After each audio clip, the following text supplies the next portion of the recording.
my name's Cope. This is my 1988 Mazda RX-7. So, I thought I'd do YouTube. Thought I'd try it out, get my car out there. So, like I said, this is a 1988, so this is the FC generation RX-7, naturally aspirated 13B rotary engine. Done a little bit to it right now, not running yet, but we'll get there. So yeah, just wanted to hop on YouTube and start like actually and professionally tracking some progress. So a little bit about the car. I got this in Red Bluff, California, and I got it non-running. I got it as a bill of sale and a non-op. So DMV has don't know it exists. But I got this in July of 2025, so almost a year. I've had it for almost a year, about 11 months. I've had it now, and I've done quite a bit to it. It's almost running, but I'll show some pictures of what it looks like when I got it. Pretty run down, beaten up car. I mean, you couldn't, you probably couldn't find a difference between this car and a barn find. It was basically a barn find. So, I mean, like I said, non-running, barely rolling, has no brakes, working transmission. Apparently the engine runs really good. I haven't got it started yet, but yeah, like I said, just wanted to come in here and start tracking some progress. So I'll show you everything that I've done so far. So first on the mod list, we just got this nice, simple Koyo Red radiator. Most RX-7 owners, the first thing they do is they switch the radiator to a full aluminum radiator. That helps with cooling because this engine gets really hot. Rotary engines get very, very hot. There's a lot of components in this engine bay that help cool off this engine, so upgrading to an aluminum radiator is a must. Next, we got this cold air intake from Spectre. Everything's OEM here. That elbow's OEM, this arm's OEM, and we got the mass airflow sensor here, all OEM. But then here we got an adapter plate. Just found this on Amazon. Got the gasket here, and then this air filter came with the car, but it wasn't installed. But nice air filter from Spectre there. So the reason I went with a cold air intake for my car is that cold air is denser than hot air, meaning it has more oxygen. So cold air holds more oxygen than hot air. So more oxygen being shoved into the engine means a little bit more power. So like the more oxygen you get, the more gas you get, that can combine to make more power. So that's why I went with the cold air intake. You don't have to, you could do a RAM intake. You could leave it OEM, all is great. Then just with some basic electrical stuff, got this new alternator, got it all plugged in here, your main power line and your ignition wires back there all plugged in nice and good. Connected right here with your mount, and then the other mount right here, and then got a nice belt, and it's all nice and good, all nice and connected. These are pretty easy to install. This right here, if you didn't know, like when you first mount the alternator, it goes in right here, and then you lift the whole alternator up with the belt. So that's how you get this nice tension there. So it starts down here, then you lift it up and then tighten it in the highest position you have to get nice tension on your belt. Really cool. All right, time for the real stuff. Down there is a full stainless steel Racing Beat exhaust header. Non-turbo, because again, naturally aspirated, no turbos on this one. I'm not gonna port my engine, I'm not gonna do any of that, so I want like the best sound I can get out of this NA engine I can, so getting a header like that will really get some nice sounds out of this engine. Before that header, I had to take off the air control valve, so that's what this block off plate here is for. It's necessary in order to put that header on, and then along with taking off the air control valve, I had to take off the entire air pump, which was really weird. Ignore all this mess here. So I had to take that air pump off, and then here's the air control valve. So I had to take both of those off in order for that header to be installed. So header looks really nice. And there's that block off plate. Here's a look from underneath.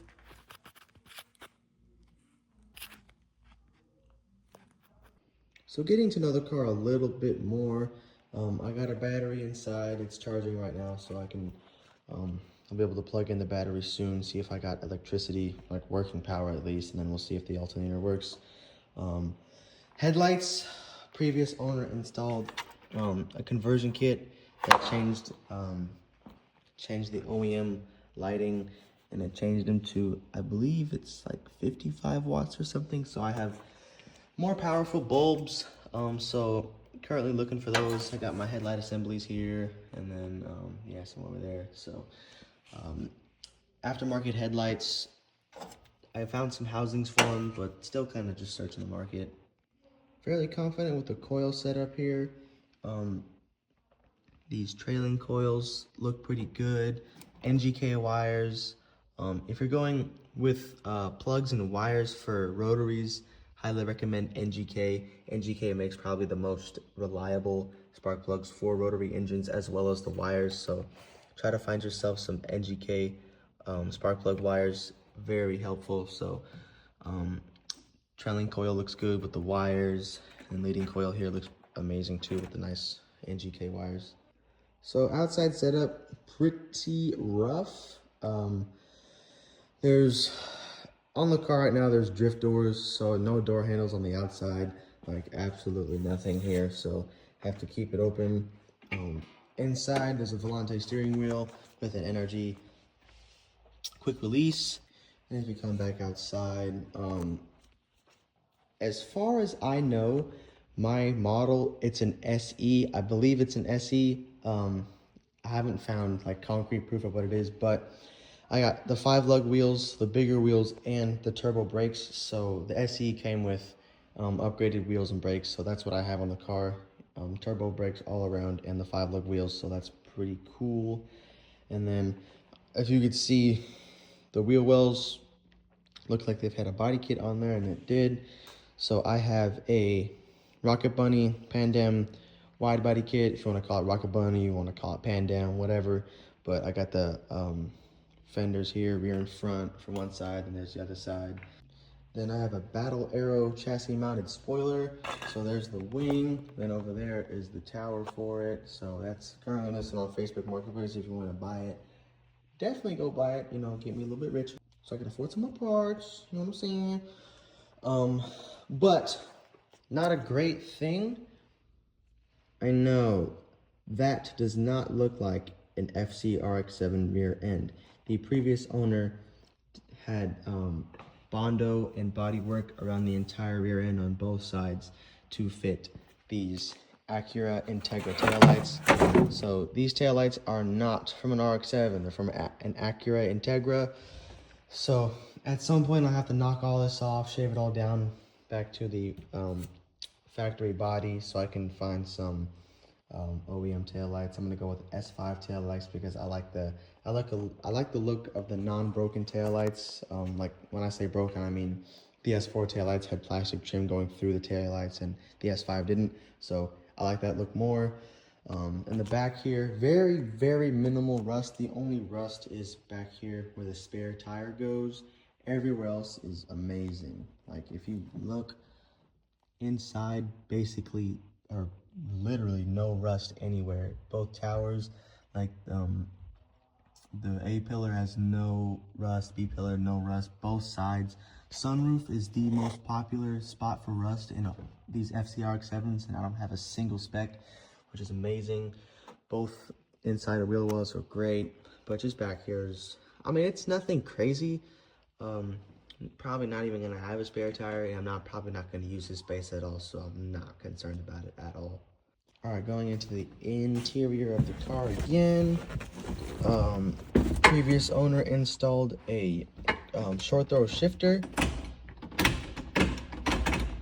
Very nice and quick. It is a little rough though, pretty hard to move around, but neutral's pretty good. First, second, third, fourth, and then fifth a little hard to get into, and then same with the reverse. A little rough to get into, but just because, you know, the car's not actually moving. But yeah, pretty cool, very smooth, feels really good on the shifts. Got this bezel here, not the best condition bezel, you've seen better, but I'm just gonna use it. I have gauges on the way. I'll be able to plug them in here. These go to the back of the gauges, then this and this set of wires go to the bezel here. But as you can see, it's broken. Like the turn signal lever is completely broken. You know, the rear defroster button's gone. That one's gone too, so not the best. I'm gonna get another one. Have yet to install the brakes, but again, pretty sure this gives me confidence that this is an SE trim, because these are turbo brake calipers. They are 4-piston. As you can see, there's 1, 2 circles. Same on the other side. You can see the pistons in there. And then both these rear brakes here too. So these are the front brakes and rear brakes. And since the front brakes are 4-piston, those are turbo brakes. So again, a lot of evidence everywhere that this is a SE model. So that's pretty cool. I got these aftermarket door cards. I am so happy with these. My end result for interior, I want full black leather and then with white accents around the interior. Like white stitching would be ideal, because the outside I'll eventually wrap like a nice pearl white, because white FCR RX-7s to me are like by far the best looking color. So having full black leather interior with like white stitching and white accents everywhere, I think would look really, really good. So I picked up these door cards from Facebook Marketplace. Has the OEM black leather here for the armrest and up top and then around. Has 3 printed AC things. Works really well, actually. It's really nice. And it's the manual windows. So right here is where the handle goes for rolling up the windows. Again, 3D printed vents here. And then got the passenger side and driver sides back there. Again, full black leather for the armrests and everything else. But what I love is these black suede rose design everywhere. I think that just looks so good. It really matches like a JDM style with like, you know, roses, and it might remind you of like cherry blossom trees, but again, very beautiful. So plans for the car, future plans, right now I'm just trying to get all the components I need to start the engine for the first time. So like I said, in the time I've had this car, I have never gotten it started yet. So that is the first thing I'm trying to do before anything else. Like I'm not worried about headlights. I'm not worried about interior. I'm not worried about wheels or the body or anything like that. I'm just focused on engine components. Like just today, I got this cooling fan that I'm about to install. I'll make another video about that, how to do that and all that stuff. But right now, the main goal is to get this engine up and roaring for the first time. I currently either have or have bought everything I need to start the engine for the first time. Only thing I'm waiting on is I have oil coming in the mail. I got new spark plugs. I got a fuel filter. I have an oil filter. And then got some oil for premix. Remember to premix your RX-7s. Your rotaries are basically 2-stroke engines, so you need to premix it. Well, I hope you like the introduction to my 1988 Mazda RX-7.